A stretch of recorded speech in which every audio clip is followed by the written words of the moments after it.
밤낮 없이 아르바이트를 하고 빚을 내서 등록금을 마련하고 가윗돈을 보내서 스펙을 쌓습니다.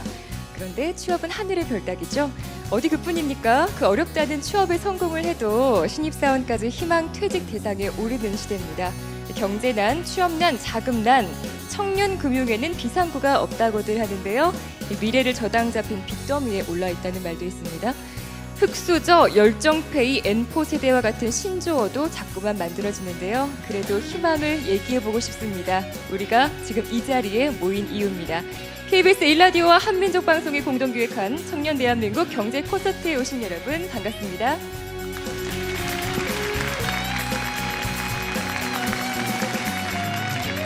안녕하세요. 경제 콘서트 진행을 맡은 KBS의 기자 김원장이고요. 안녕하세요. 아나운서 강서은입니다. 네, 우리가 이제 살면서 세상 살아가면서 특히 청년들이 가다가 뭐 막히는 날도 있고 어떤 날은 돌부리에 넘어지기도 하고 쉬어가기도 하고 잘못 가면 되돌아오기도 하고 하는데 어떤 경제 현상에 잘못 편승하면 또 어떤 금융 상품을 잘못 투자하면 너무 세게 넘어져서 일어나기 힘든 경우도 많거든요. 그래서 준비를 했습니다. 청년 대한민국 경제 콘서트, 청년을 기다리는 경제적 함정들, 성공 예감의 터줏대감들, 원탁의 기자들 소개하겠습니다. 머니투데이 방송 이대호 기자, 안녕하세요. 안녕하세요. 반갑습니다. 이대호입니다. 한국경제TV 김치영 기자, 안녕하세요. 김치영입니다. 한국경제신문의 정인설 기자, 안녕하세요. 네, 그리고 서울신문의 명희진 기자까지 자리했습니다. 네, 안녕하세요. 오늘 홍일점이세요. 자, 이렇게 네 분의 기자분들이 오늘 아주 열띤 토론을 이어가실 겁니다. 청년을 기다리는 경제적인 함정들 무척 많이 있을 텐데 먼저 우리가 그 주식 이야기를 꺼내볼 거예요. 청년들이 잘 몰라서 더 쉽게 멋모르고 뛰어들다가 큰 낭패를 보는 게 바로 이 주식이라고 하는데 첫 번째 키워드인 만큼 많은 위험이 있을 것 같습니다. 주식이 그렇게 함정이 맞나요? 저를 보고 얘기하시니까 제가 먼저 가까이 얘기를 해야 될 것 계시니까요. 같은데. 김치영 기자는 네. 주식 담당 기자입니다. 네, 출입처가 증시입니다.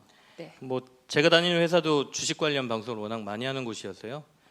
주식 관련 얘기를 많이 하는데 이제 함정이라고 얘기를 하셔서 무슨 얘기를 제일 먼저 꺼내야 될까 고민을 하다 보니까 제가 투자자분들 만나서 했던 여러 가지 얘기 중에 꼭 했던 얘기 몇 가지는 꼭 드리고 싶었어요. 그래서 첫 번째가 그 일반 스포츠에서 보면 프로와 아마추어가 나눠져 있잖아요. 그리고 뭐 복싱이나 뭐 스포츠들 보면 체급도 나눠져 있죠. 근데 주식은 이런 구별이 없는 프로와 아마추어 그다음에 체급의 구별이 없는 한 경기장에서 프로와 아마추어 같이 뛰는 경기다. 이렇게 먼저 말씀을 드리고 싶어요. 그래서 그걸 이해를 못 하시고 섣불리 주식시장에 들어오셨다가는 프로들한테 엄청 얻어 터지는 거죠. 쉽게 말해서.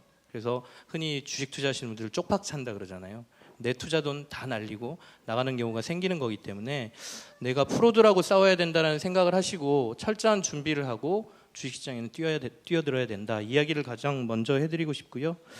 두 번째는 여유 자금만 써라. 이 얘기는 굉장히 많이 얘기를 들으셨을 것 같아요. 그래서 내가 이 돈을 투자해서 다 잃어도 내 삶에 전혀 지장이 없을 정도의 자금만 가지고 주식 투자에 임하셔야 된다라는 얘기를 꼭 해드리고 싶어요. 그러니까 주식 투자를 하게 되면 보통 열의 8대2의 법칙이라고들 얘기 많이 하거든요. 그러니까 내가 10종목을 사면 2종목에서 보통 수익이 대부분 발생을 하고요.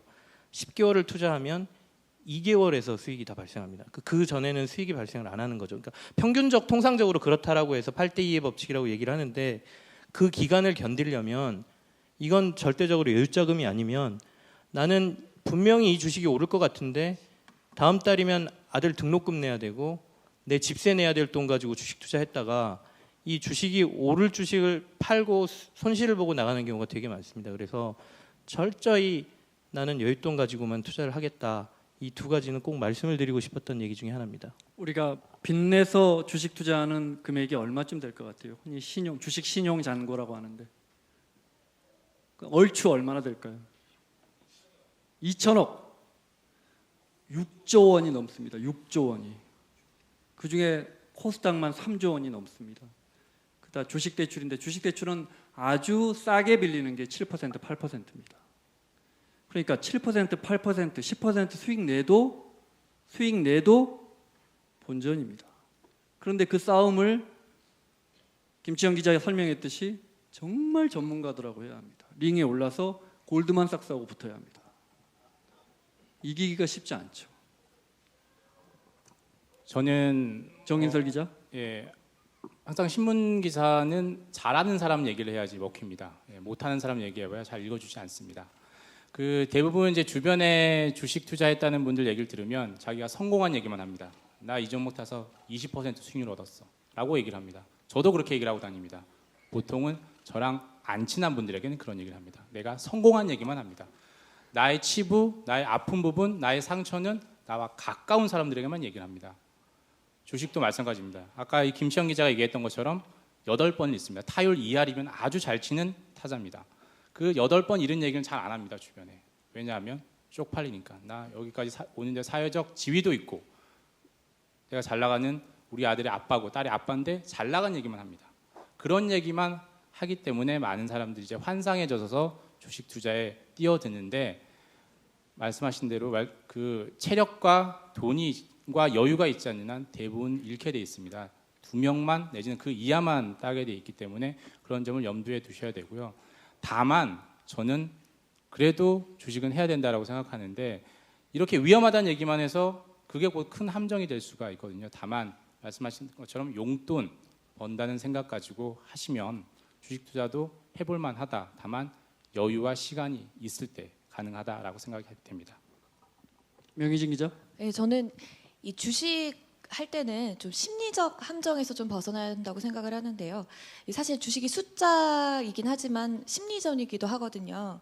그 처분 효과라는 말이 있는데 이게 주식이 오르면은 우리는 대부분 팔고 이 주식이 떨어지면은 요거를 이제 내린 주식을 팔아야 되는데 이걸 유지하려는 심리가 있다고 해요. 그러니까 일단 손실을 좀 만회할 수 있다는 희망 이런 게 있으면은 다른 때보다 더 큰 희생을 좀 감수하려는 심리가 있거든요.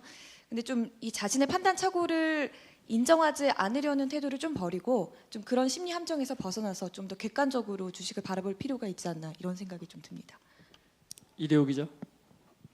혹시 이 자리에 오신 분들 중에 주식 투자 해보신 분 좀 손 한번 들어봐 주시겠어요? 자, 그 상태에서 나는 주식으로 돈 좀 벌었다라는 분만 손을 계속 들고 계시면 되겠습니다. 좀 계시네요. 이분들 앞에서 지금 주름을 잡았어요. 그러니까요. 마이크를 넘기겠습니다. 예. 반상으로 한번 모셔야 될 것 같은데. 개인적으로 전화번호 좀 받아두겠습니다. 제가 한 6, 7년 전에 이제 증권부 출입을 할 때 주식 이제 쪽을 담당을 했을 때 정말 제가 잘 따라다니던 형님들이 있었습니다. 그 형님들이 자산이 막 100억, 200억 이랬어요. 그 돈 가지고 막 주식 투자를 합니다.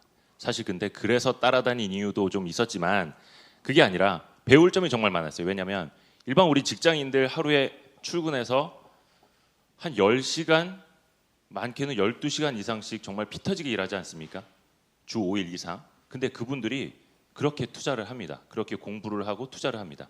본인이 투자를 한 기업에 뭐 좀 오버를 하자면 밥숟가락이 몇 개 있는지까지 알고 있습니다.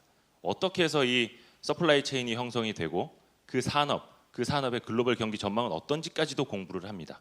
그렇기 때문에 그분들이 그 정도까지 돈을 벌고 혹여나 해당 주식이 뭐 주가가 급락을 했을 때도 본인이 그 공부를 했던 그 확신이 있기 때문에 참을 수가 있는 거거든요. 뭐 물론 그 판단이 틀릴 수도 있습니다. 하지만 그게 누적이 된다면 그분들은 말 그대로 가까이 있는 워런 버핏 그런 투자를 하고 있는 거거든요. 그래서 저는 그분들을 이제 존경을 하고 지금은 연락이 잘 안 됩니다만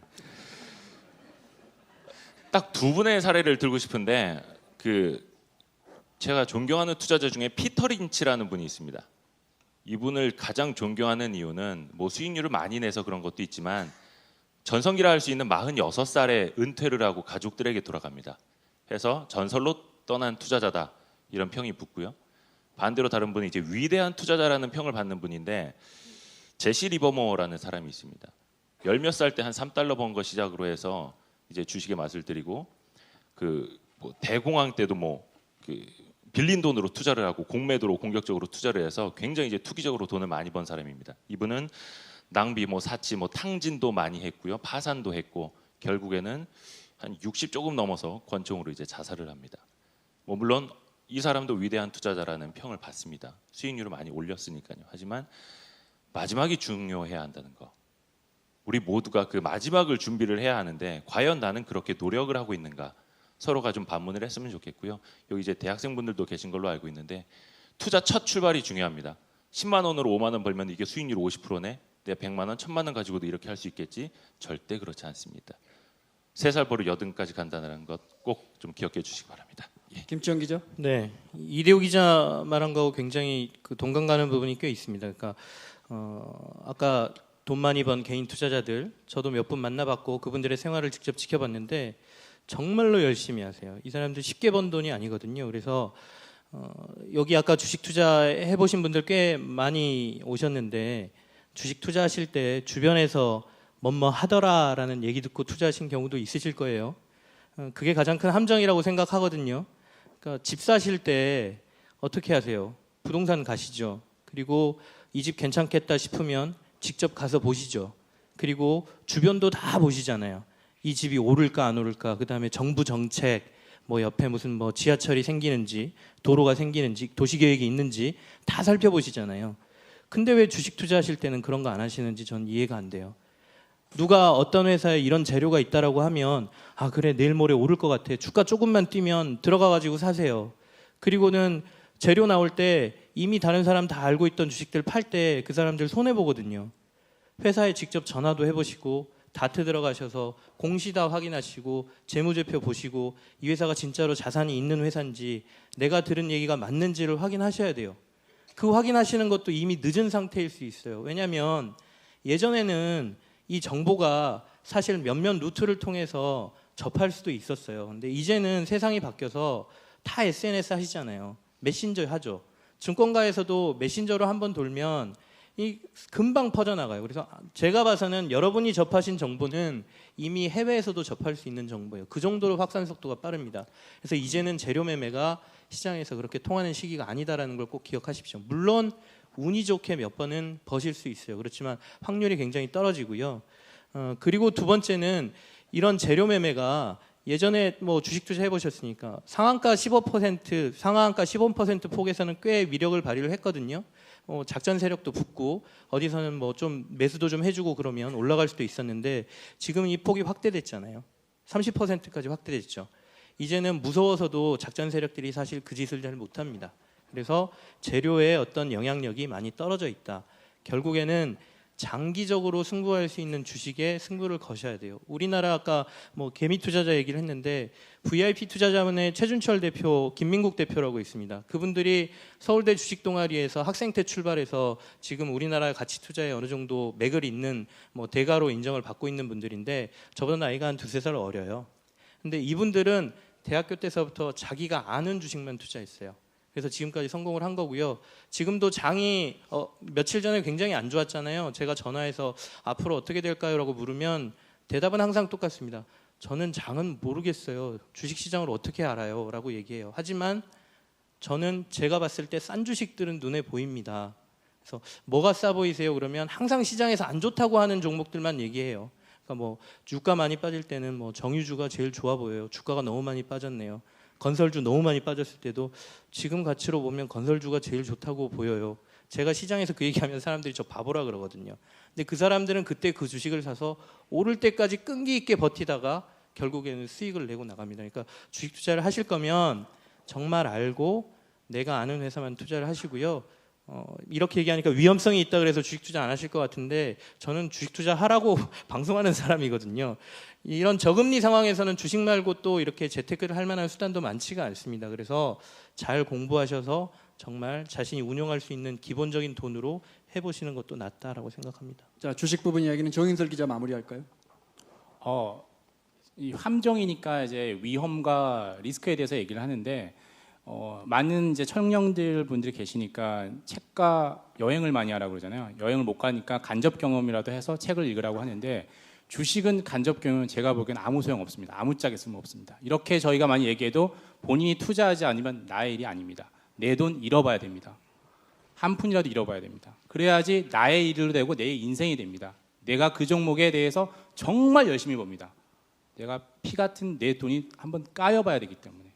그렇기 때문에 저는 많은 돈이 아니라 적은 돈 가지고 트라이를 해봐라. 시도를 해서 한번 자기도 잃어보고 눈물도 한번 흘려보고 그래봐야지 경제가 보이고 경제 관심을 갖게 되고 아 중국 증시가 떨어졌네 이게 나의 일이 되는 것이지 백날 옆에서 떠드는 거 들어도 나의 일이 아닙니다. 중국 증시 떨어졌으면 뭐 어때? 나랑 상관없는 일인데 이렇게 돼버리면 경제에 나랑 거리가 갈수록 멀어지게 돼 있거든요. 그래서 학원비라고 생각을 하시고 주식 투자를 해보라고 얘기를 하는데 그런 저는 증권사는 아무런 관련이 없습니다. 예, 다시 한번 말씀을 드리지만 죄송한데 제가 한 가지만 더 아까 그 주식 투자 해보라고 말씀 이제 양쪽에서 하고 있으니까 그마저도 자신이 없다 그러면 전문가한테 맡기십시오. 저는 펀드 추천드립니다. 정말 펀드 추천드립니다. 펀드에서 돈 잃었다는 분들 많으신데요. 그래도 펀드만한 대안이 없습니다. 내가 주식 투자를 아까 그 링에 들어가서 프로들하고 싸워서 이길 자신이 없다 그러면 펀드 하십시오. 대신에 펀드도 원칙을 지키고 꾸준히 매니저 한 사람이 오랫동안 했던 펀드들 찾아보세요. 그리고 수익률도 안정적으로 이렇게 변동성이 많지 않은 펀드들이 있거든요. 그 펀드 찾아서 투자하십시오. 그게 그나마 제 생각엔 대안이 될 수 있다고 생각해요. 어느 투자자분이 이렇게 말씀하시더라고요. 빚내서 투자하면 왜 이럴까? 아니 내가 갖고 있는 돈이나 대출받은 돈이나 정신만 바짝 차리면 이길 것 같은데 장수에 비유하더라고요. 장수가 나가서 자기의 성을 튼튼하게 지키고 나가서 싸우는 장수하고 자기 성문을 열어놓고 나가서 싸우는 장수하고 전투에 임하는 자세가 분명 달라지겠죠. 내 성문을 열어놓고 온 장수처럼 대출받아서 투자하면 하루하루 쫓깁니다. 하루하루 쫓깁니다. 이길 수 없는 싸움입니다. 그러니까 대출받아서 투자하지 마십시오. 네. 보통 주식 떨어졌을 때 산다고 하는데 그때는 뭐 이미 팔고 나간 사람도 있을 정도로 참 아는 게 힘이라고 하지만 그 아는 것의 힘을 간과할 수 없는 또 믿을 수 없는 게 바로 이 주식인 것 같아요. 그래서 여러 가지 함정들이 있으니까 정말 공부 많이 하시고 그리고 정말 그 피땀 흘려서 공부하셔야 된다는 거 다시 한번 배워봤습니다. 다음으로 살펴볼 부분이 바로 신용카드거든요. 저는 그 신용카드 처음 발급받았을 때 참 기분이 좋았어요. 어른이 된 것 같은 기분이었거든요. 그렇기 때문에 더 책임감이 있어야겠죠. 자, 신용카드의 함정 어느 분이 먼저 말씀하실까요? 이래옥 기자. 강서원 아나운서는 이제 어른이 됐을 때 신용카드를 발급받았잖아요. 네. 저는 어른이 되기도 전에 신용카드를 발급받았거든요. 제가 2000년에 이제 대학교를 들어갔는데 대학교 들어가자마자 학교 정문 앞에 막 그 카드 그 이제 발급을 해주는 아주머니들이 이렇게 테이블을 만들어 놓고 파라솔 딱 꽂아 놓고 막 나눠줍니다. 학생 신용카드 하나 만들어 가면은 내가 뭐 어디 놀이공원 티켓도 주고 모두 줄게. 이거 한번 만들어봐. 안 써도 돼. 상관없어. 좋다고 만들었죠. 몇 장 만들었습니다. 근데 저는 이제 좀 겁이 많은 편이어서 좀 책임질 일은 안 하는 스타일이어서 좀 돈을 쉽게 좀 못 썼는데 주변에 있는 친구들은 그때 많이 긁었습니다. 그리고 2003년이었죠. 알고 계시는 카드 사태가 터지고 맙니다. 그때 뭐 1위 카드 회사도 뭐 이제 넘어가 버리고 LG 카드가 문을 닫습니다 그때. 예, 지금 이제 신한카드가 돼 있죠. 근데 참 카드가 편리합니다. 내 지갑 속에 있는 대체 화폐이기도 하고 나한테 그 신용이라는 걸 주기도 하고 이 신용이라는 거는 말 그대로 그 돈의 미래 가치 플러스 나에 대한 믿음 이게 되겠죠. 물론 거기에는 공짜는 없습니다. 보통 신용카드 이자율이 한 10% 중반 이게 연체되기 시작하면 20% 후반까지도 갑니다. 근데 사람들이 이거 생각 잘 못하죠. 난 3개월 안에 다 갚을 거니까 6개월이면 괜찮으니까. 자 그런데 3개월, 6개월 지나면 또 어떻게 되죠? 할부 다 지나가는데 뭐 하나 더 사도 될 것 같은데. 그래서 사실상 여러분의 그 할부는 1년 12개월 진행 중이지 않을까 생각이 듭니다. 그러면 그 20%대 이자는 계속 물고 계시는 거죠. 어디 가서 그 돈만큼만 저축해서 이자 번다고 생각해 보세요. 얼마나 그 아깝습니까? 뭐 물론 필요하면 필요한 만큼만 쓰면 되는데 사실 뭐 순간적인 판단 미스는 누구한테도 일어날 수 있는 거니까 사실상 그 자신의 신용 관리는 욕망 관리다. 사실 다 알고 계시는 그런 말씀 한 번 더 해드리고 싶네요. 정인솔 기자. 네, 이제 신용카드는 다 아시는 것처럼 결제 수단으로서 신용카드가 있고 이제 대출을 받기 위한 수단으로서 현금 서비스나 카드론 받을 때 이제 카드가 필요한데요. 본인이 생각할 때 저는 모든 게 이 금융회사와 나의 그 게임이라고 생각을 하는데 저는 신용카드가 가장 만만한 대상이라고 생각합니다. 이 아마추어들이 대응하기에 가장 괜찮은 왜냐하면 물론 가정에나 필요합니다. 자기 씀씀이를 조절할 수 있다면 나의 지금 월급이 100만 원인데 샤넬 백을 한 번에 지르고 일시불로 지를 수밖에 없고 3개월 결제, 3개월 할부로 사야겠다는 그 욕망을 제어할 수 없다면 신용카드보단 체크카드가 낫고 체크카드보단 현금이 낫습니다. 하지만 자기가 그렇게까지 소비를 많이 안 한다고 생각을 하면 신용카드는 저는 가장 확실한 재테크 수단이 될 수 있다고 생각합니다. 왜냐하면 신용카드는 연회별 냅니다. 5,000원에서 뭐 2만 원, 많게는 20만 원, 40만 원까지 냅니다. 하지만 그 이상의 혜택을 얻을 수가 있습니다. 물론 다시 말씀드리지만 자기의 씀씀이를 제어할 수 있다는 가정하에서 그런데요.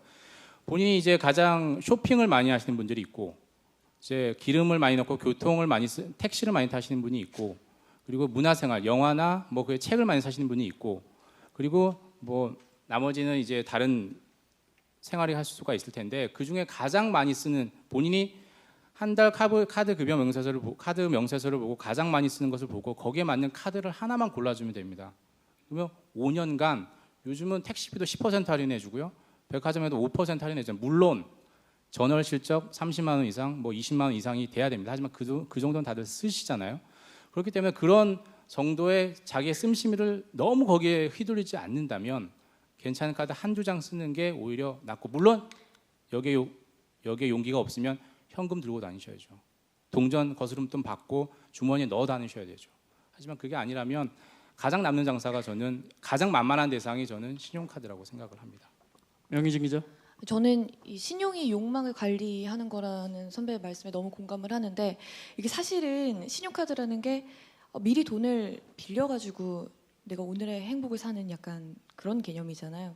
실제로 저 같은 경우는 정말 이 욕망을 관리하지 못해서 신용카드를 제 손으로 잘라야 했던 이런 일인이기 때문에 오늘 여기서 이제 얘기를 듣고 저도 이제 얻어가는 자리인데, 실제 저는 신용카드 없어도 내가 살 수 있지 않을까 하는 생각을 해요.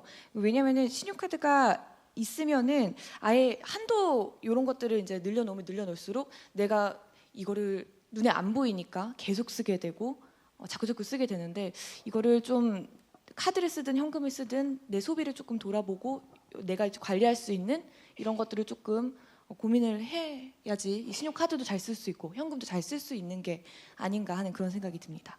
김치현 기자. 사실 뒤에서 신용카드 가지고 정인설 기자하고 저하고 약간 의견이 달라서 싸잡을 뻔했습니다. 예.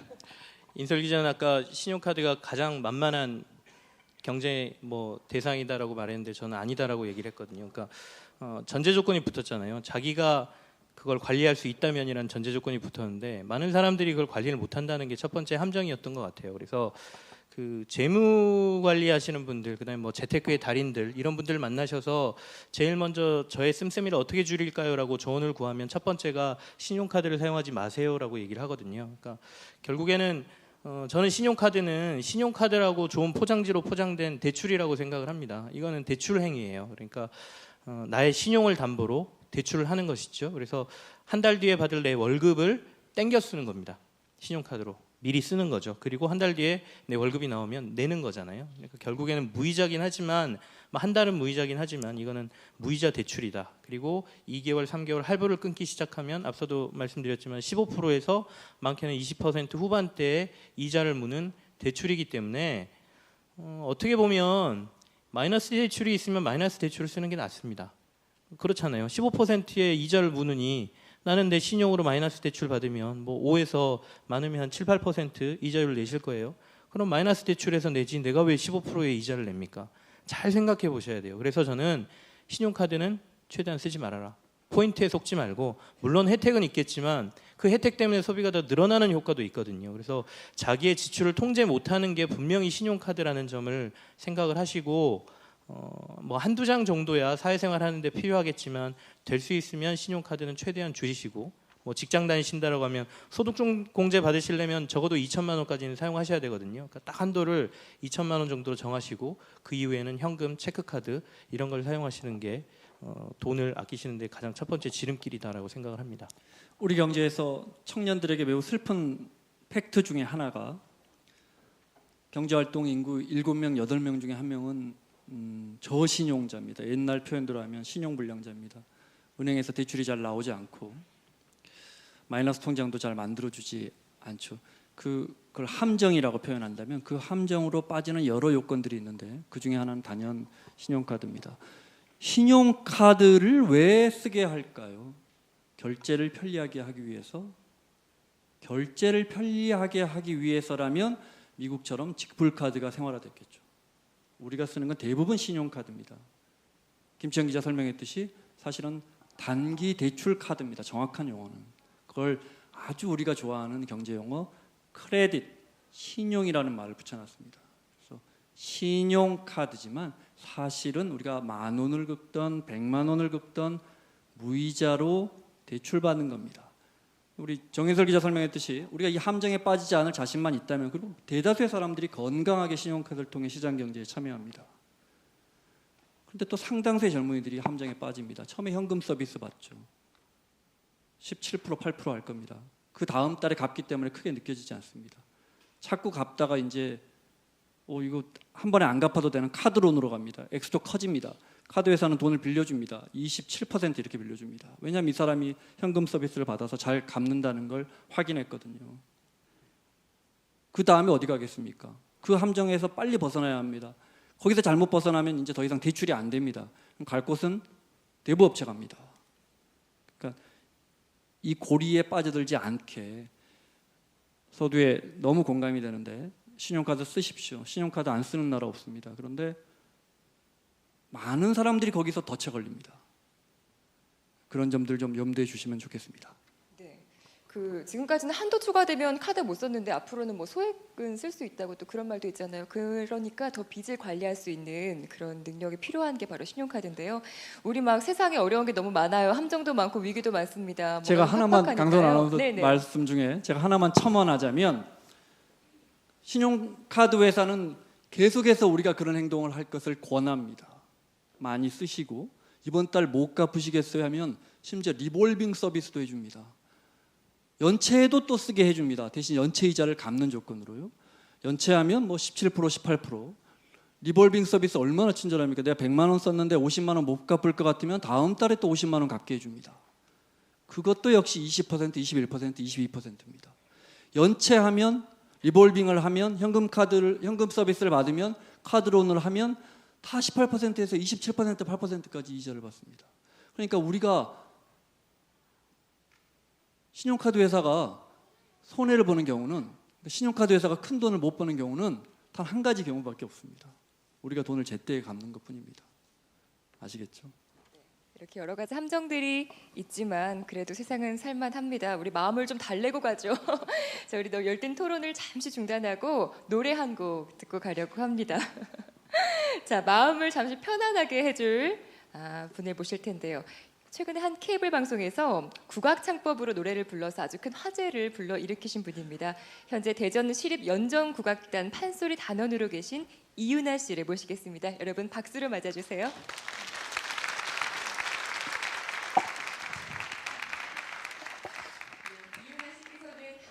거미의 아니를 국악 버전으로 편곡한 곡을 준비하셨다고 하거든요. 이윤아 씨의 아니를 들어보겠습니다. 안녕하세요. 소리꾼 이윤아입니다. 네, 너의 목소리가 보여해서 들려드렸던 거미의 아니 들려드릴게요.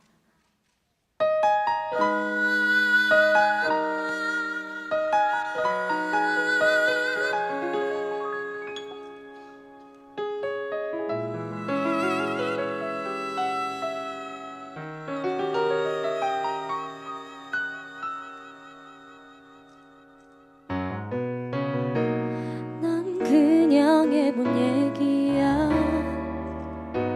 장난이란 말야 끝내고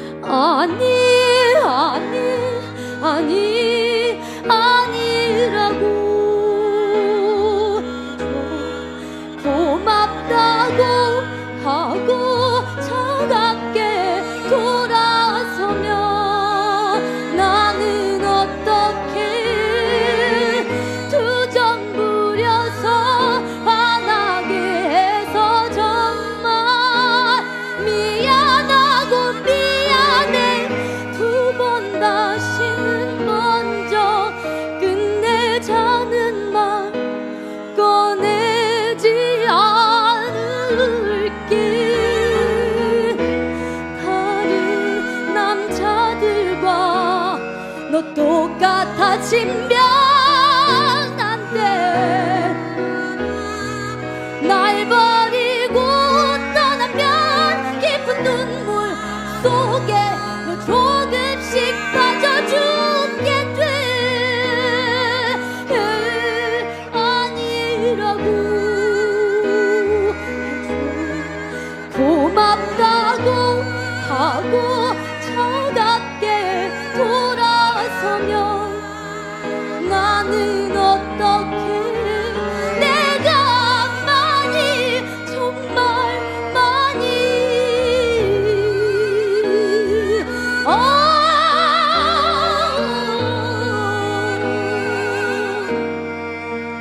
근데 저는 말 꺼내지 않을게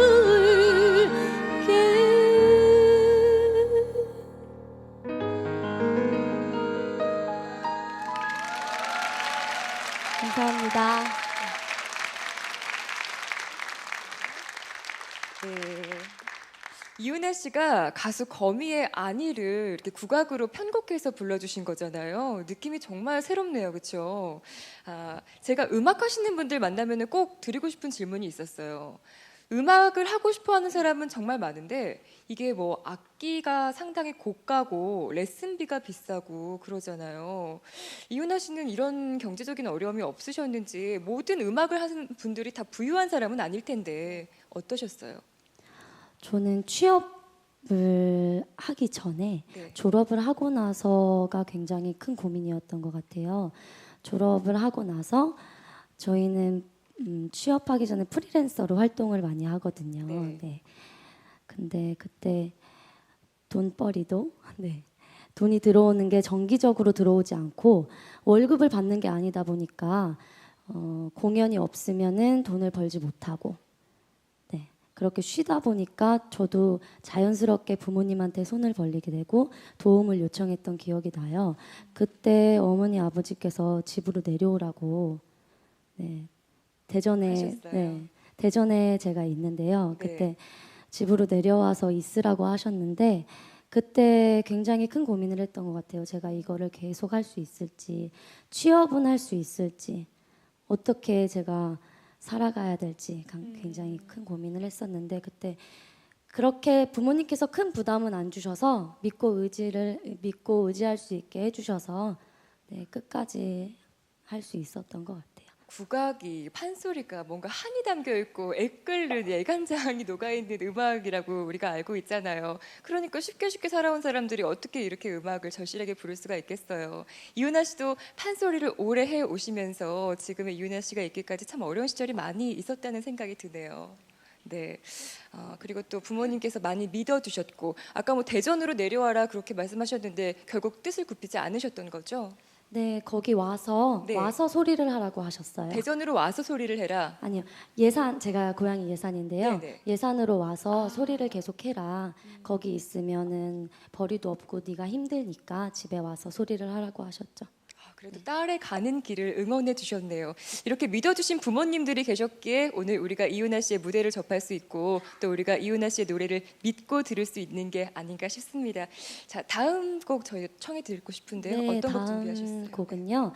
춘향가 중 사랑가를 편곡을 해서 피아노 반주에 입혀서 들려드릴 텐데요. 여러분들이 도와주셔야 될 게 있어요. 추임새 아세요? 네. 얼씨구, 으이, 좋다. 이게 저 좋은 소리 들려주세요라는 표현을 하는 게 추임새인데 추임새 많이 해주셔야 돼요. 네, 아셨죠? 네. 추임새 알겠습니다. 이윤아 씨의 사랑가 맞나요? 사랑가를 청해 듣겠습니다. 그때요 춘향가 도련님이 사랑가로 논이 난디 이리 오너라 업고 놀자 이리 오너라 업고 놀자 사랑 사랑 사랑 내 사랑이야 사랑이로구나 내 사랑이야 내 사랑이로다 아메도 내 사랑아 네가 내가 무엇을 먹으랴 드냐 둥글둥글 수박 웃봉지 떼뜨리고 강릉 백정을 나르르르 부어신랑 발라버리고 붉은 점 흠뻑 더 반간 진수로 먹으랴 드냐 아니 그것도 나는 실수 그러면 무엇을 먹으랴 드냐 당동지지루지하니 외가지 단참에 먹으랴 드냐 아니 그것도 나는 싫어 안돼도 내 사랑아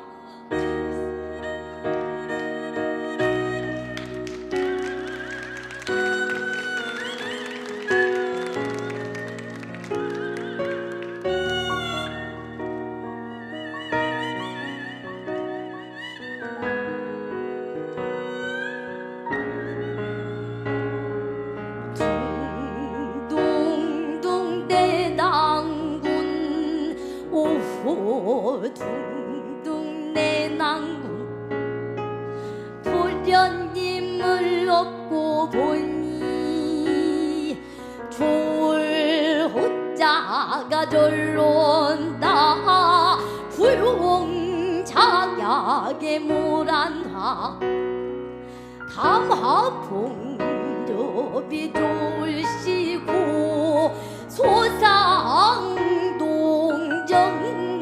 700일상 보아도 졸호로구나 둥둥 오호 둥둥 대낭군 사랑 내 사랑이야 사랑이로구나 내 사랑이야 내 사랑이로다 아메도 내 사랑아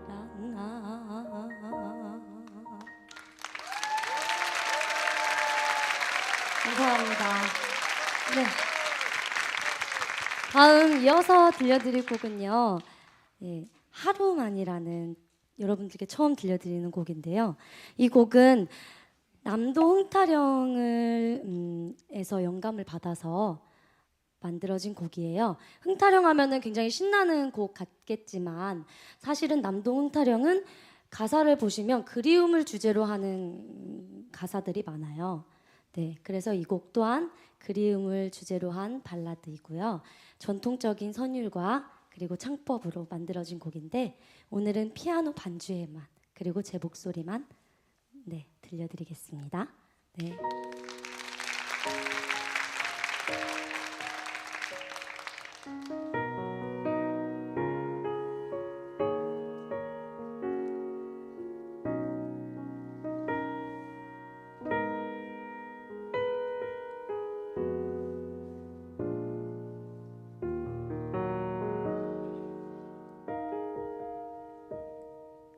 그대 향기 가득한데 바람만 스쳐도 어딘지 보이지 않아 그대만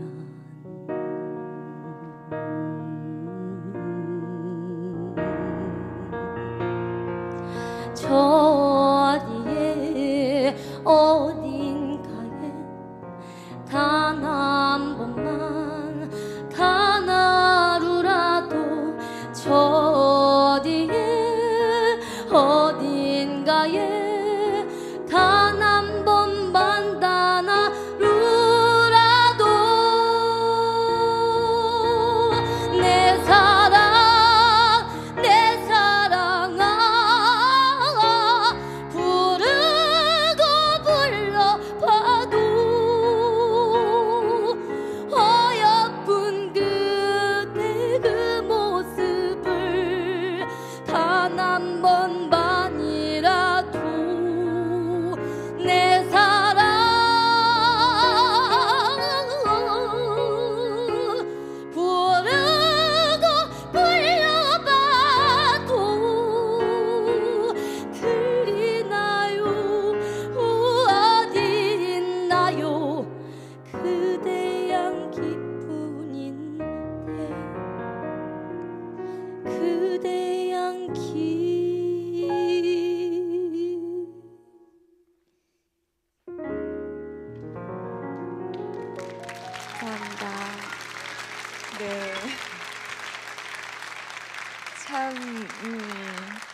긴 하루 끝에 좀 지치고 피곤하고 또 막막한 우리의 마음을 참 잘 어루만져준 이윤아 씨의 아름다운 소리였습니다. 위로가 많이 되셨죠? 네, 고맙습니다. 자, 이제 원탁의 기자들을 다시 소환해서요. 청년을 기다리는 경제적 함정과 또 기회들에 대한 토론을 계속 이어나가겠습니다. 앞서서 저희가 주식 그리고 신용카드까지 얘기를 나눠봤고요. 이번에는 그 호환 마마보다 무섭다는 대출 이야기를 좀 해볼까 합니다. 벤자민 프랭클린이 이런 말을 했다고 해요. 돈을 빌리러 가는 것은 자유를 팔러 가는 것이다.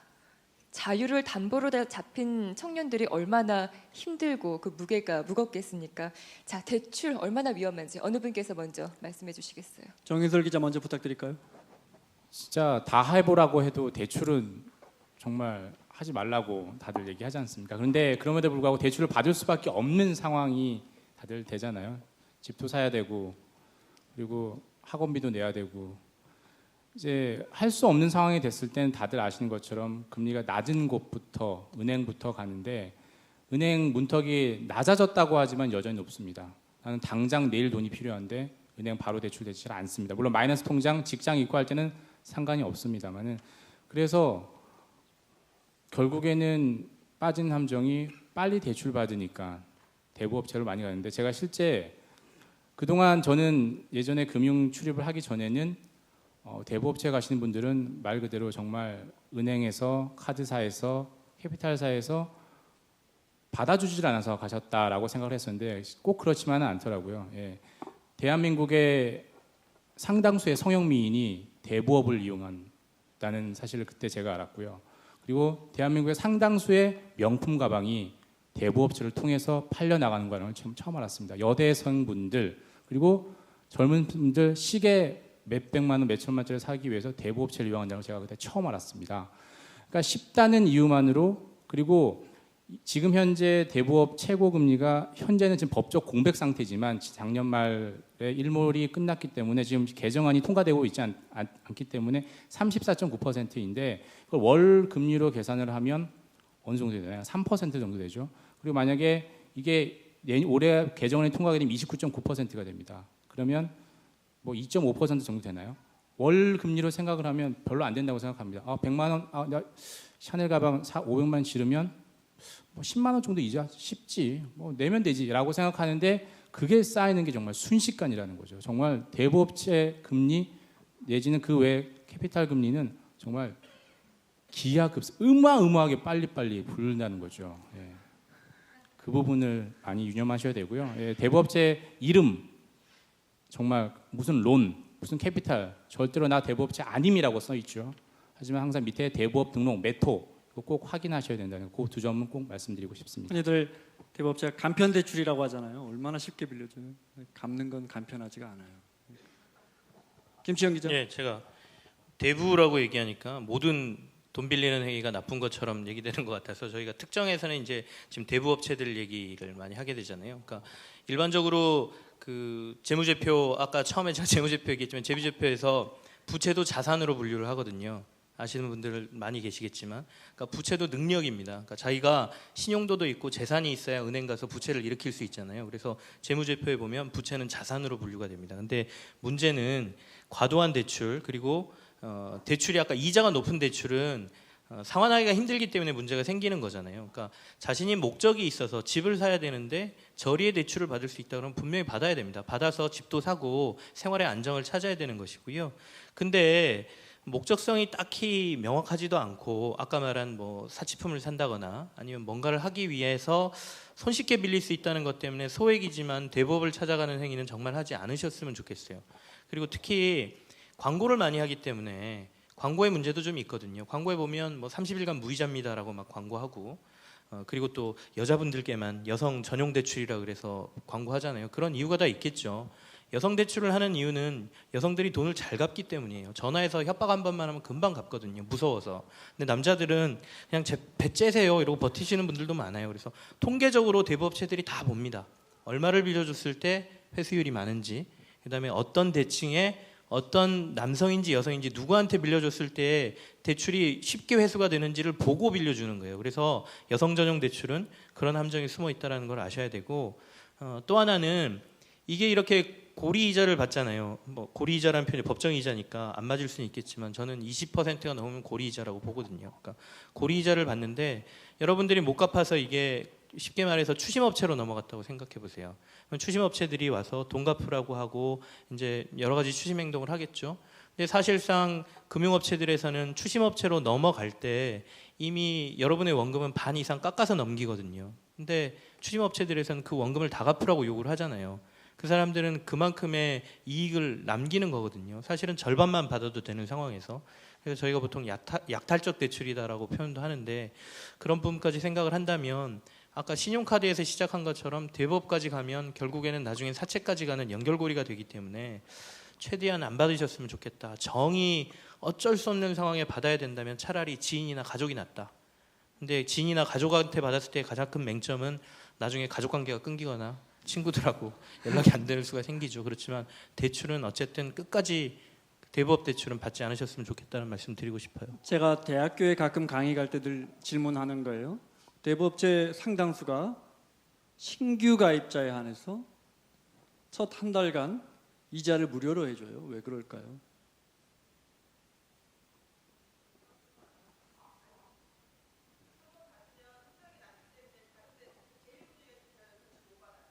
그 정답이에요. 그 성공행업을 정말 자주 들으시는 애청자신데, 신용등급이 기본적으로 7, 8, 9, 10등급인 분들이 대부업체로 가기도 하지만 대부업체 입장에서는 그분들 말고 신규 손님을 원하는 거죠. 오세요. 한 달 동안 무료로 해드릴게 하면 대부업체 이용 실적만으로 신용등급이 뚝뚝 떨어집니다. 그럼 그 사람 다시 일신용권으로 은행으로 가서 대출 받기는 굉장히 어렵습니다. 그러니까 그 자기들의 대부업 세계로 들어온다는 걸 대부업체는 알고 있습니다.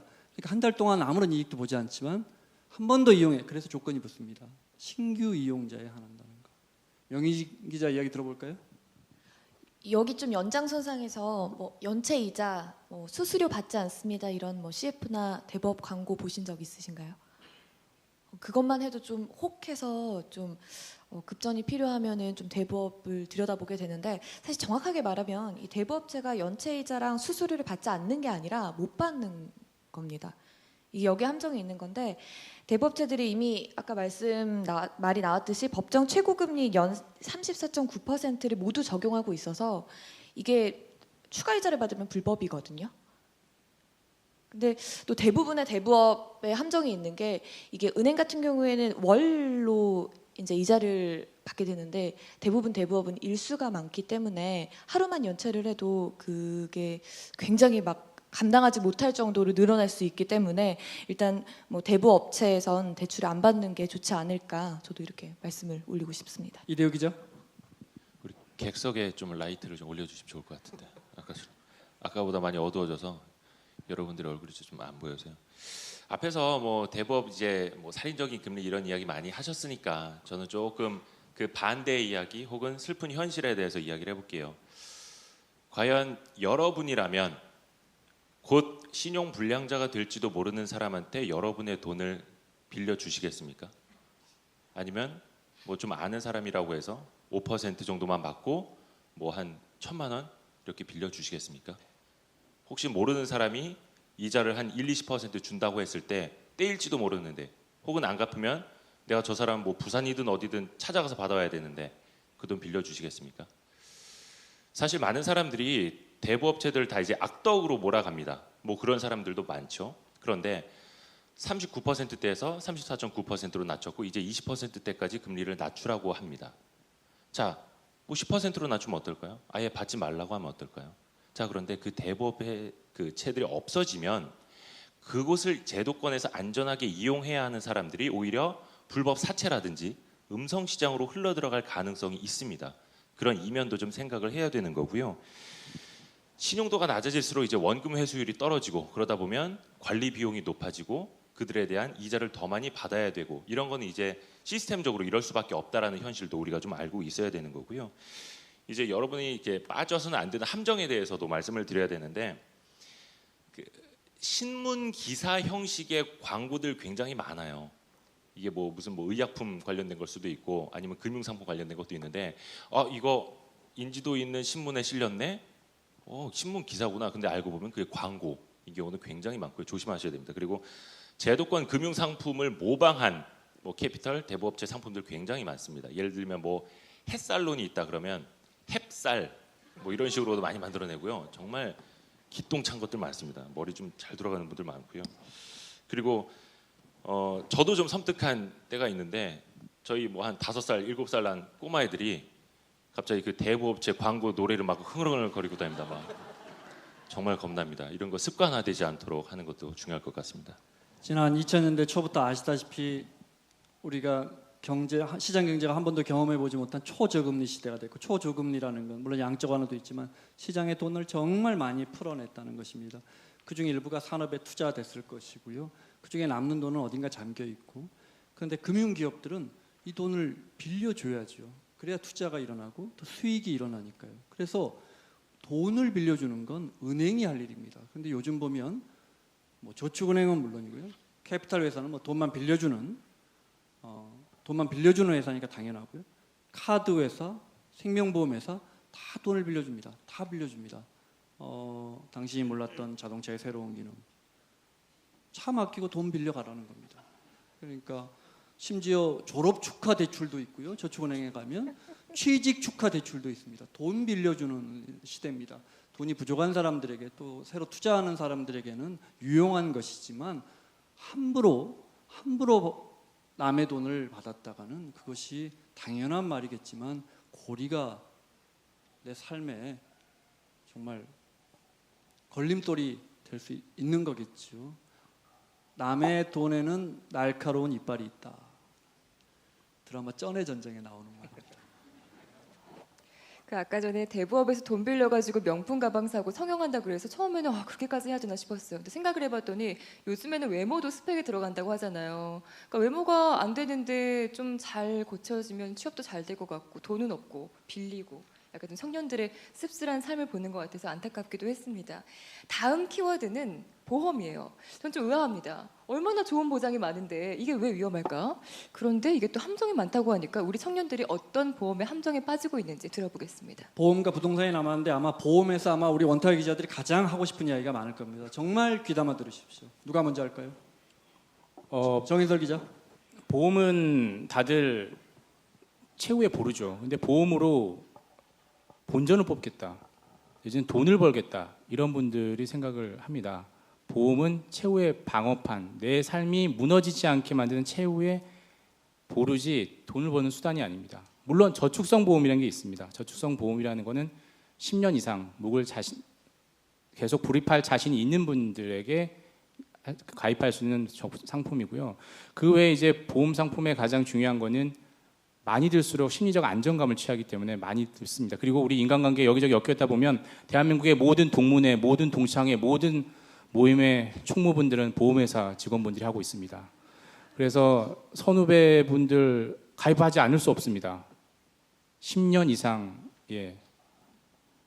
갖다 바치게 됩니다. 그래서 보험 가입하실 때는 가능하면, 저도 그렇게 못했지만 본인이 을로 부릴 수 있는 분을 통해서 가입을 하셔야 됩니다. 선배, 후배, 제 생활 책임져 주지 않습니다. 내가 마음대로 부릴 수 있는 분을 통해서, 정말 특수관계인이 아닌 분을 통해서 보험을 가입하셔야지만 그나마 본인의 어떤 보장을 받을 수 있고요. 보장성 보험 많이 얘기를 하는데 다들 아시겠지만 이제 너무 많이 알려졌고 성공예감에서도 너무 많이 얘기를 했죠. 실비보험은 하나를 들든 두 개를 들든 세 개를 들든 똑같다는 거 다들 아시는 것처럼 그 보험 하나에, 그리고 본인의 병력, 가족 병력을 보고 가장 위험한 것들 간에서 추가적으로 보장을 하면 저는 거의 가능하다라고 생각합니다. 그 외엔 다 연금 저축성 보험이고요. 그 보험은 본인의 인간관계를 보여주는 게 아니라 본인의 마지막 노후를 보장받게 하는 것이기 때문에 가능하면, 여기 보험과 관련되신 분들도 계실 것 같은데 죄송한 말씀이지만 그분들은 여기 그렇지 않으시겠지만 간혹 정말 자본분들이 너무 열심히 인간관계를 하셔가지고 친구, 사돈의 팔촌까지 가입을 시키는데 그건 가능하면 좋은 말로 해서 잘 거절하셨으면 좋겠습니다. 보험이라는 게 미래의 위험에 대비하는 거잖아요. 그런데 지금 나오는 수많은 상품들이 상당히 투자 성격으로 변질돼 있습니다. 투자를 잘하겠지 해서 투자하는 것은 사실은 그 치과 의사가 워낙 용하니까 내 눈 치료도 잘하겠지 해서 안과 대신 치과를 가는 거하고 똑같습니다. 투자하려면 투자하는 회사를 가시고 미래에 대비하려면 보장성 보험에 가입을 하셔야죠. 그리고 방송 중에 정인설 기자가 했던 말 중에 보험하고 결혼은 정말 시작할 때 신중해야 하는데 중간에 해지하면 손해 엄청 본답니다. 그러니까 명심하십시오. 우리 김치영 기자. 보험은 아는 것 같으면서도 좀 어려운 상품이라고 저는 생각합니다. 전 주식 쪽에 오래 있어서 사실 보험 상품을 속속들이 잘 모르고요. 제가 가입한 보험들 약관 봐도 너무 어려워요. 그래서 특히 그 보장성 보험 뭐 김문장 기자 말씀하셨지만 거기 보면 병명들 엄청나게 나오잖아요. 무슨 병인지도 모르겠고 이게 뭘 얘기하는 건지도 사실 모르겠어요. 그래서 정인설 기자 얘기한 것처럼 저는 보험 가입할 때 지인이나 친구한테 가입하면 안 된다라고 얘기하는 사람 중에 한 명이거든요. 정말 전문가한테 가서 주변에서 보험 가입하신 그 FC라고 많이 부르잖아요. FC 분들 중에 잘한다는 분 찾아가서 내가 있는 보험 한번 리모델링 받아보시고 진짜로 내가 보장받을 수 있는 병이 몇 개나 되는지를 확인하시는 게 굉장히 중요하다고 생각합니다. 그러니까 저도 그 실비보험은 의무라는 표현이 좀 그렇지만 가입할 수 있으면 가입하는 게 맞다. 저도 이제 어머님이 이제 병원을 다니시기 시작하는 시기가 됐거든요. 그래서 최근에도 어머님이 갑자기 응급실에 가셔서 제가 쫓아갔었는데 고령화 사회로 가고 나 역시도 나중에 가면 병원비가 많이 드는 이제 구조로 가기 때문에 병원비를 어느 정도 커버해 줄 수 있는 실비보험 반드시 필요하다. 하지만 보장성 보험이랑 그러니까 보장성 보험 필요한데 저축성 보험 같은 경우에는 펀드하고 제가 비교해서 말씀을 드리면 보험은 처음에 사업비라는 걸 미리 뗍니다. 그러니까 일종의 수수료를 많이 떼는 거죠. 그래서 100m 달리기를 할 때 보험은 한 10m 뒤에서 뛰고 펀드는 출발선에서 뛴다고 보시면 돼요. 근데 대신에 펀드는 가면서 일정 비율을 계속 또 돈을 조금씩 떼죠. 하지만 금융상품이란 건 투자를 하게 되면 복리 효과라는 게 나오거든요. 10m 뒤에서 뛸 때 따라잡기가 힘들 수도 있다. 물론 마라톤이라고 하면 바뀔 수는 있겠죠. 하지만 내가 이 자금이 5년 내에 써야 될 자금이다라고 하면 보험에 투자 상품에 넣으시면 안 되는 거예요. 왜냐하면 처음부터 돈 빼고 시작하잖아요. 주변에 보험 설계하시는 분들 중에 보험 왕이라고 하시는 분들 사람들 몇 명 가입시키면 한 달에 얼마 받는다 이런 얘기 안 들어보셨어요? 그게 다 여러분이 낸 보험료에서 나가는 거예요. 그러니까 보험은 말 그대로 자기가 보장받는 나중에 의료나 이런 부분에 보장받는 용으로만 사용을 하시고 조금 구별하는데 제가 편의를 드리면 변액이라고 붙어있는 보험들 있잖아요. 그게 투자, 주식이나 뭐 위험 상품에 어느 정도를 투자하는 상품을 보통 변액이라고 저희가 앞에 붙이거든요. 그러니까 누가 와서 이 변액 보험 좋은 거예요. 여기에 뭐 약정 몇 개 붙이면 뭐 암도 뭐 보장받고 몇 개 질병도 보장받고 이렇게 설명을 하시면 저는 실비 보험도 있고요. 투자 상품은 다른 거로 할 거예요라고 말씀하시고 더 알아보시는 게 좋을 것 같습니다. 이대호 기자. 보험은 그냥 비용이라고 생각하십시오. 그게 제일 속편하고요. 뭐 암보험 들어놨다가 암 걸려서 큰 수술하고 2천만 원 받았다고 좋아할 건 아니지 않습니까? 게다가 또 보험은 어렵기까지 합니다. 점점 더 어렵습니다. 보험은 그러니까 비 오는 날 우산을 빌려주기로 한 약속이거든요. 근데 그 약속이 어디 쉽나요? 비 오는 날 우산 빌려드리겠습니다. 비 오는 날 여의도역에 계실 때 우산을 빌려드리겠습니다. 비 오는 날 여의도역 3번 출구에 계실 때 우산을 빌려드리겠습니다. 비 오는 날 여의도역 3번 출구에서 또 이게 쓸데없는 것도 있습니다. 한 짝 신발이 없을 때 우산을 빌려드리겠습니다. 이런 거 많습니다. 그러니까 꼭 필요한 걸 이제 캐치를 해야 되는데 용어들이 워낙에 좀 어렵다 보니까 좀 함정이 제일 큰 것 같고요. 그리고 불안 마케팅, 불안함을 조장하는 마케팅이 가장 많은 게 보험회사입니다. 왜 대표적으로 한국인 몇 퍼센트, 뭐 50대 직장인 몇 퍼센트 노후 준비 안 돼 있다 이런 신문 기사 거의 뭐 일주일에 하나 이상씩 나옵니다. 한국인 남성 3명 중에 1명은 노후에 암에 걸린다. 그러니까 뭐 사후에 남겨질 가족에 대한 대비 뭐 안 돼 있다 이런 그 데이터들 어디서 나오는지 한번 신문 기사를 잘 보세요. 어디 무슨 은퇴 연구소 뭐 이런데 거의 100에 90은 그 금융회사 자회사 연구소입니다. 그런 것들이 이제 계속해서 논리를 개발하는 곳이 있으니까 그런 것도 좀 생각을 하시면 좋을 것 같고요. 예전에 2006년이었을 겁니다. 한 문제가 된 보험회사 광고가 있었어요. 그 보험회사 광고 카피가 이거였습니다. 10억을 받았습니다. 남편이 죽고 나서 10억 원을 받았습니다. 그래서 남겨진 부인과 딸이 아주 잘 사는 모습을 보여준 적이 있었는데 그게 엄청난 질타를 받고 그 광고가 내려가기까지 했습니다. 왜 그럴까요? 우리 정서와 맞지 않는다는 거거든요. 보험은 투자가 아니라 많이 말씀하신 것처럼 그냥 비용입니다. 예. 그 보험 미래를 위해서 보험료를 내고 그것을 굴려서 노후 준비를 하게 해준다는 거죠. 노후 준비 금융회사들이 앞다퉈 그 돈을 굴려서 이익을 내게 해주겠다는 겁니다. 그 이익을 낸다면 그 돈은 어디서 오는 거겠습니까? 달나라에서 오겠습니까? 아니면 일본 중앙은행에서 오겠습니까? 결국 대부분 우리 투자자들의 것들입니다. 근데 결국 거기서 운용을 잘하면 수익이 날 거고 운용을 못하면 잃는 건데 그렇게 따지면 미래에 대한 대비라고 하기에는 어렵죠. 비용일 뿐이고 아시다시피 대부분 예를 들어 종신보험 같은 경우에는 최근에 나오는 통계를 봐도 10년 안에 저희가 이 문제를 한 너댓 번 말씀드렸습니다. 10년 안에 10년 유지가 뭡니까? 종신보험은 최소 10년 유지해서 노후에 우리가 타야 할 거 아닙니까? 그죠? 근데 10년 안에 해약률이 10명 중 7명입니다. 10명 중 7명. 그러면 턱없는 손해를 본다는 거 알고 계시죠? 그래서 이런 경우 미래에 대한 보장이 아니고 비용입니다. 코스트. 쉽게 말해서 돈 쓴 겁니다. 그냥 지출한 겁니다. 낭비한 겁니다. 그러니까 그렇지 않으려면 정말 신중하게 가입하셔야 되는 거죠. 명희진 기자 설명 드릴까요? 어쨌든 뭐 10년, 20년 돈을 남한테 맡기는 거잖아요. 보험이라는 것 자체가. 근데 그렇게 되면 돈을 남한테 맡기는 건데 뭐 약관이나 이런 거 꼼꼼하게 보시는지 한 번 더 점검을 해보셔야 될 것 같아요. 실제 뭐 아까 변액보험 이렇게 말씀하셨는데 뭐 보장도 되고 저축도 할 수 있고 일석이조 아니에요 가입하세요 이러는데 실제 약관에 보면은 저축은 70이고 보장은 30이고 이런 경우도 많거든요. 그래서 실제 불안전 판매로 갑론을박이 제일 많은 게 또 이 보험 상품이기도 하거든요. 그래서 일단 보험에 대해서 내가 가입했으면 내가 좀 꼼꼼하게 좀 어떤 보험인지를 또 살피는 것도 되게 필요하지 않을까 이런 생각이 듭니다. 우리 어르신 뇌출혈로 쓰러지면 대비돼 계세요? 뭐 이런 CF가 있어요. 뇌출 막 중풍 이렇게 보이는 가입을 하죠. 특히 가족이 병력이 있는 분들은. 근데 뇌출혈일 때만 보상해줘요. 뇌경색일 때는 보상 안 해줘요. 근데 중풍의 한 7할, 8할은 뇌경색이거든요. 그러니까 아까 우리 이대호 기자가 말했지만 그런 경우에요. 비 올 때 우산 받쳐드리지만 여의도 3번 출구에 있을 때만 맞춰주는 경우도 많아요. 그러니까 그런 걸 꼼꼼히 알아야 되는데 기자들이 흔히 무책임하게 하는 말이 약관을 그리고 꼼꼼히 살펴보고 하세요 하는데 저희 경제부 기자들 줄줄이 있지만 약관 봐도 무슨 말인지 잘 몰라요.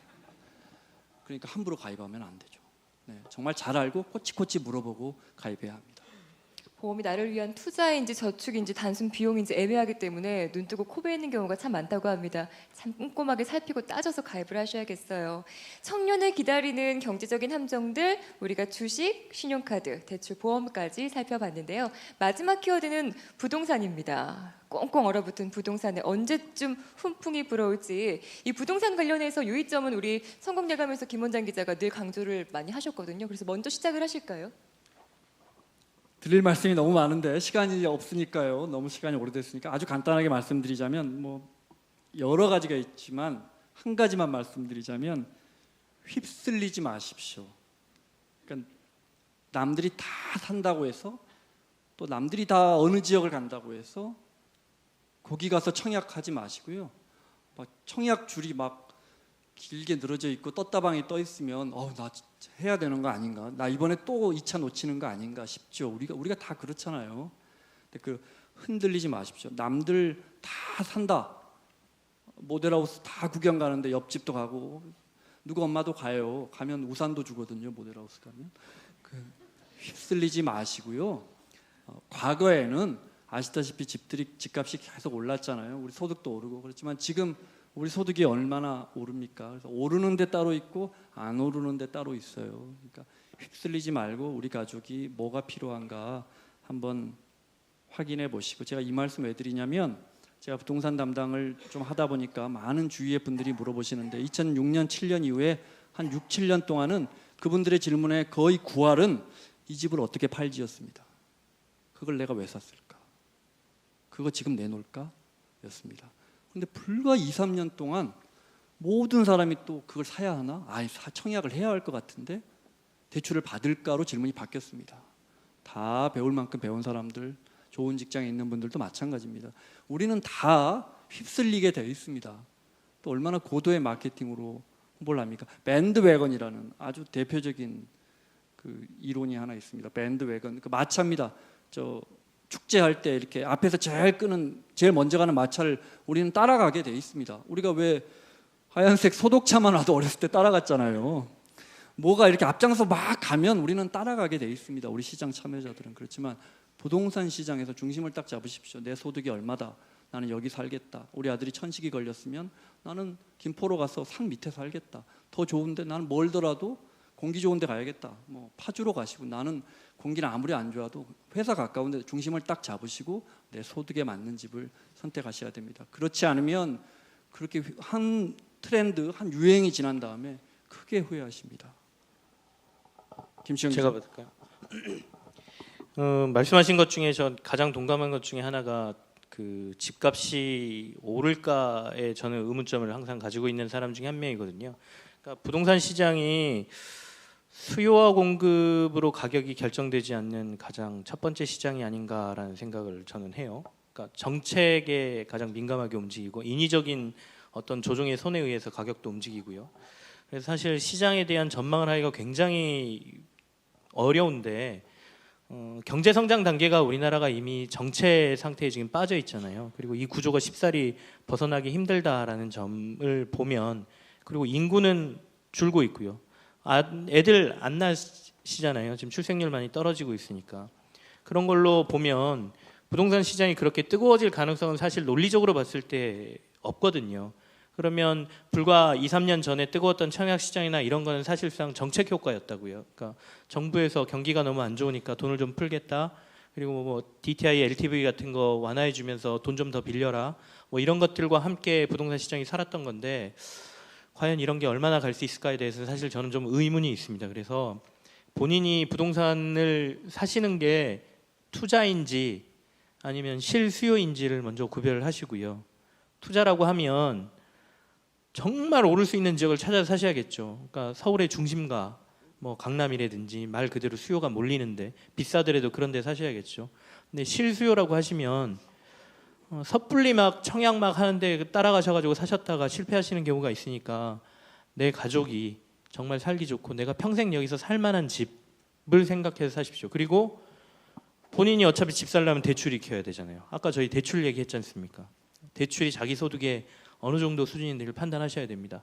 내가 나중에 이 집을 팔아서 원금 이 정도 갚고 집이 이만큼 오르면 이 돈 가지고 대출 이자까지 다 커버할 수 있어. 이건 사실 이미 이 시대는 지나갔다라고 보거든요. 그래서 내가 실수요라면 정말 내가 내 소득과 내가 벌 수 있는 거에 적당한 대출을 일으킬 수 있는 부분에 가족들이 정말 행복하게 살 수 있는 곳으로 선택해서 부동산 투자하시는 게 맞다라고 생각을 해요. 이렇게 마음을 굳게 먹고 모델하우스 가도 거기서 우리를 설득하는 마케터들은 공인중개사도 아니고 정말 이 아파트를 사야 할 10가지 이유만 됩니다. 대출을 자연스럽게 받게 만듭니다. 뭐 저희가 1억 있어도 2억 정도는 쉽게 대출받게 만듭니다. 그러니까 중심을 잡고 휩쓸리지 마셔야 됩니다. 정인설 기자. 집은 이제 말씀하신 것처럼 이제 부동산 불패는 끝이 났다고 봐야겠죠. 인구 전력 때문에. 근데 그 여전히 오르는 곳은 있고요. 제가 뭐 어디 찍을 수는 없지만 이제 집은 다른 투자 종목은 싸게 사서 비싸게 파는 게 중요한데 집은 싸게 사는 게 중요하다고 생각합니다. 이제 비싸게 파는 건 생각 안 하셔도 될 것 같고요. 어떤 때가 싸냐 이걸 아는 건 저는 제 개인적으로 보면 제 경험칙상 2가지 정도의 징후가 있었던 것 같아요. 하나는 대출을 재기 시작합니다. 집값이 떨어질 겁니다, 분명히. 그때 싸게 살 수 있는 어떤 시즌이 되는 거죠. 그리고 두 번째는 깎아주기 시작합니다. 부동산 가면 처음 보는 가격에 또 깎아줍니다. 집값이 오를 때는 절대 깎아주지 않습니다. 그걸 이제 매도자 우위 시장이라고 하죠. 근데 지금은 작년까지만 해도 부동산 시장이 괜찮았다라고 하죠. 주로 신규 청약 시장 중심으로 괜찮았다라고 하는데 올해는 또 다시 이제 분위기가 급냉하고 있는데 이때 저는 계속 말씀드리지만 우리 기자들 얘기 들으면 집도 사지 말아야 되고 대출도 받지 말아야 되고 카드도 쓰지 말아야 되고 보험도 하면 보험도 안 되고. 가입하지 말아야 되고 도대체 뭘 하라는 거야? 손발 꽁꽁 묶고 있어야 되는데 저는 이제 조심하라는 이제 시그널인 거고요. 이제 해보라는 거죠. 이럴 때 젊었을 때 부동산 가서 정말 친절하게 잘 맞아줍니다. 공짜 커피 마실 수 있고 한국 부동산 시장에 대해서 그분들만큼 잘하는 분은 없습니다. 다 밥벌이고 돈벌이기 때문에 그런 얘기 한번 들어보라는 거죠. 그게 다 본인에게 피가 되고 살이 되는 지식이 된다는 겁니다. 그래서 젊었을 때 데이트도 부동산 보러 가면서 부동산에 할 수 있는 거예요. 그러면서 조금씩 감을 키워가는 거지 집은 당연히 많이 오르진 않을 겁니다. 하지만 항상 기회는 위기에 탈을 쓰고 오니까 한번 생각해 볼 필요도 있지 않을까 생각이 됩니다. 명희진 기자. 저는 부동산이 재테크 수단이 될 수 있다는 게 청년으로서 너무 놀랍고 부럽습니다. 사실 서울에서 우리 청년들이 이렇게 돈을 벌어서 전세 정말 얻기도 굉장히 빠듯하거든요. 그러니까 저도 뭐 전세 살지만 엄마한테 돈 빌리고 회사에서 대출 받고 겨우 이제 막 갚고 있는 그런 상태인데 뭐 어쨌든 전세든 재테크로서의 부동산이든 이제 제가 자동차를 출입하면서 느끼는 건데 중고차 시장에서 보면은 싸고 좋은 차가 있나요라고 물어보면 싸고 좋은 차는 없습니다라고 얘기를 합니다. 근데 부동산도 저는 똑같다고 생각합니다. 싸고 좋은 부동산은 없고요.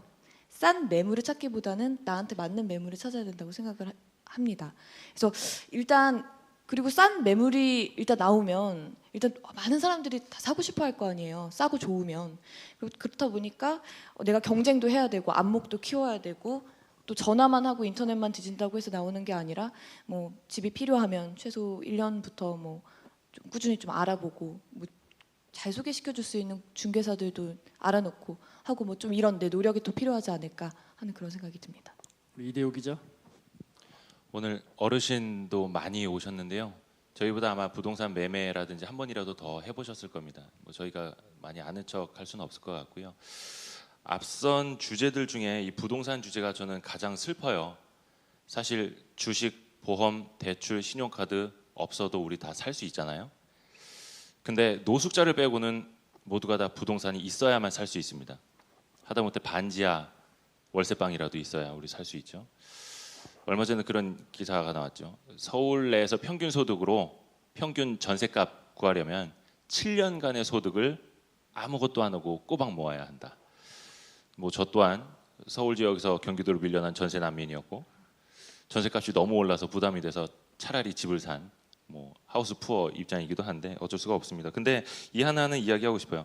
미국은 이제 경기를 살리기 위해서 양적 완화라는 걸 많이 했죠. 중앙은행이 돈을 많이 찍어냈습니다. 뭐 미국 사람들은 이제 서브프라임 모기지 사태를 좀 불러오긴 했는데 그 사람들은 이제 투기라는 욕심이라도 냈죠. 하지만 우리는 그 살 수 있는 초가 삼간 아니 그 콘크리트 삼간을 사기 위해서 대출을 받아야 합니다. 한국판 양적 완화라고 저는 좀 설명을 하고 싶은데 정부에 대한 비판이기도 합니다. 이게 미국은 중앙은행이 돈을 찍어내지만 우리나라는 서민들에게 대출을 해서 양적 완화를 시도하고 있다. 이런 말씀 드리고 싶어요. 예. 서브프라임 모기지 이야기가 나왔으니까 그 일화를 말씀드리면서 마무리를 해야 할 것 같습니다. 클린턴과 힐러리가 연애를 하면서요. 힐러리가 변호사 생활을 했는데 힐러리가 어느 날 공항에 도착하고 클린턴이 픽업 마중 나갑니다. 그리고 데려간 곳이 어디냐? 빨간 벽돌집 앞에 갑니다. 힐러리 자서전에 나오는 내용입니다. 그 앞에 가서 청혼합니다. 이 집을 내가 모기지로 샀어. 왜냐하면 힐러리가 지나가면서 나 저런 집에 살고 싶다 했거든요. 그 집을 빚을 내서 클린턴이 산 겁니다.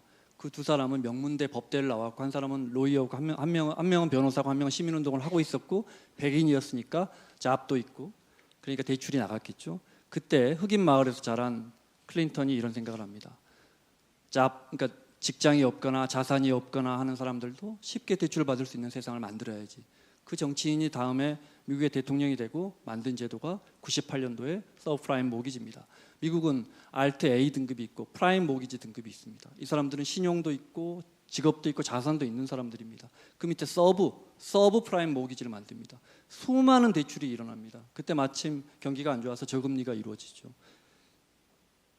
2천억 달러였습니다. 98년도에 제가 어제 자료 찾아본 겁니다. 2006년도에 서브프라임 모기지 금액이 1조 8천억 달러, 9배가 폭증합니다. 우리가 이렇게 다 남들이 빌리면 빌리는 겁니다. 우리 중심 잡기가 참 어렵습니다. 집을 계속 대출받아서 샀고 집값은 계속 올라갔지만 어떻게 그게 한없이 가능하겠습니까? 아시다시피 2006년 하반기부터 꼬꾸라졌고, 결론만 말씀드리자면 2009년도에 미국에서 압류된 주택은 282만 가구입니다. 포클로저, 경매 넘어간 게. 서울이 320만 가구입니다. 전부에서. 그러니까 빚 내에서 한없이 올라갈 수 있는 자산은 없는 겁니다. 그러니까 내 소득에 맞는 집을 택해야죠. 결론부터 말씀드리자면, 그러니까 내 소득에 맞는 집을 사고, 만약에 그게 어려우시다면, 소득이 낮아서, 그러면 뭐 무리해서 집을 사지는 마십시오. 자신에게 맞는 집을 산다면 제가 볼 때 결코 집 때문에 불행해지기는 쉽지 않습니다. 자, 저희 원탁의 기자들 마칠 시간인데 마무리를 하겠습니다. 김천 기자부터 들을까요? 네. 뭐 여러 가지 주제의 말씀을 드렸는데요. 아까 정인설 기자 얘기한 것처럼 뭐 다 못하게 하는 것 같아서 조금 그렇긴 한데, 자주 찾아가십시오. 전문가들을 자주 만나십시오. 그러니까 집 주변에 있는 은행도 가시고요. 증권사 어려워하시는 분들 많아요. 은행은 좀 친숙한데 예금하러 가시고 뭐 공과금도 내고, 특히 어르신 분들 중에 증권사는 왠지 가면 뭐 이 사람이 나를 속여서 뭐 투자하라 그럴 것 같고 이런 분들 많은데, 증권사도 가셔서 상담도 받으십시오. 물어보고 해야 알 수 있거든요. 그리고 해보는 것도 나쁘지 않습니다. 특히 이제 ISA라고 뭐 3월 15일 날 시작한다라고 하잖아요. 비과세 상품 나온다고 하잖아요. 그게 제가 봤을 때 쉬운 것 같은데 굉장히 어려워요. 내부 보면 뭐 상품도 뭐 이렇게 해야 되고 포트폴리오도 많고 그렇다니까, 은행이나 증권사 가셔서 비과세 절세할 수 있는 것부터 챙기셔서 목돈을 마련하시고, 목돈이 생기시면 그때서부터 투자를 시작하십시오. 정인설 기자. 제가 아까 신용카드가 가장 확실한 재테크 수단이라고 말씀드렸는데, 그보다 더 확실한 재테크 수단은 자기 자신에게 투자하는 거라고 저는 생각합니다. 자기 몸값을 높이는 게 최고의 재테크인 것 같고요. 물론 취업 쉽지 않죠. 그리고 직장에서 오래 다니기 쉽지 않습니다. 하지만 평생 직장은 없어도 평생 직업은 있다라는 뭐 흔해 빠진 얘기이긴 하지만, 자기 자신에게 투자하는 것만큼 남는 투자는 없다라고 생각을 하고요. 그 외에 오늘 드린 말씀 중에 저는 무조건 한마디입니다. try. 한번 해보라는 거죠. 그 이후에 모든 답이 나온다고 저는 생각합니다. 이대호 기자. 꼭 돈이 많아야만 행복한 건 아닌 것 같습니다. 항상 돈만 쫓다 보면은 어디선가 내 마음은 좀 각박하게 되는 것 같고요. 항상 그냥 우리 주변 보면서 오늘도 나는 행복하게 하루를 살았다라는 생각이 여러분의 마음을 좀 더 부자로 만들지 않을까 생각합니다. 우리 명희진 기자. 앞으로 공부를 열심히 해야겠구나 여기 와서 느끼고 같이 공부해서 같이 또 부자 됐으면 좋겠습니다. 자, 나와주신 원탁의 기자분들 다들 고맙습니다. 네. 오늘 청년을 기다리는 경제적인 함정들 그 덫에 빠지지 않기 위해서 정말 네 분께서 열띤 토론 벌여주셨는데요. 제가 끝으로 다시 한번 마무리 소개해드리겠습니다. 지금까지 한국경제TV의 김치영 기자였고요. 또 한국경제신문의 정인설 기자, 머니투데이 방송의 이대호 기자, 서울신문 명희진 기자, 그리고 김원장 기자까지 함께했습니다. 고맙습니다. 자, 고맙습니다. 자, 청년을 기다리는 경제적 함정들 짚어보면서 그 함정에 되도록 빠지지 않게 좀 주의 표지판도 좀 세워드리고 우회도로도 좀 알려드리고, 혹시 함정에 빠지시더라도 많이 다치지 않게 좀 매트도 좀 깔아드리려고 노력했는데 도움이 되셨는지 모르겠습니다. 네, 앞으로도 여러분 가시는 경제 지도에 어디에 산이 있고 강이 있고 물론 탄탄대로면 좋겠지만요. 그 길에 저희가 먼저 가서 잘 살펴드리겠습니다. 함께해 주셔서 고맙습니다. 자, 저희는 다음 주에도 생방송으로 여러분 찾아뵐 거고요. 주말 잘 보내시고요. 월요일에 뵙겠습니다. 저는 KBS의 김원장 기자였고요. 아나운서 강사원이었습니다. 고맙습니다. 고맙습니다.